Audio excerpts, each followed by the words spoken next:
काल भाजप प्रवक्ता राम कुलकर्णी यांनी बेताल वक्तव्य आमचे आदरणीय संजयजी राऊत खासदार साहेब यांना सुपारी घेतो म्हणून असं वक्तव्य केलं आणि सनातनवर हे आरोप करतात, गाईवर हे आरोप करतात, त्या ठिकाणी 100 हे आहेत म्हणून.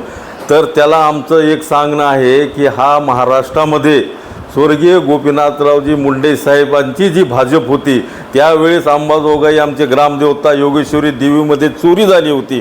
त्यावेळेस अंबाजोगाई शहरामध्ये परडी घेऊन पूर्ण अंबाजोगाई शहर तालुका आम्ही त्या ठिकाणी साहेबासोबत फिरलो आणि वर्गणी जमा करून जोगाईला सोन्याचं जी चोरी झाली ती सोन्याचे हार वगैरे घातले.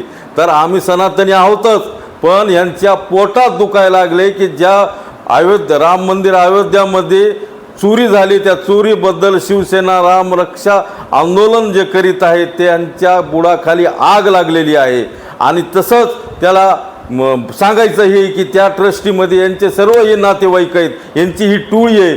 त्या राम कुलकर्णी प्रवक्त्याला आमचं सांगणं आहे, राम मंदिर चोरीबद्दल का बोलत नाही? अंबाजोगाईच्या देवीची चोरी झाली त्यावेळेस तुम्ही या ठिकाणी कोणता आवाज उठवला? आणि असे इथून पुढे जर वक्तव्य केले तर त्या तोंडाला आम्ही काळा लावल्याशिवाय राहणार नाही, एवढ्या ठिकाणी सांगतो आणि थांबतो.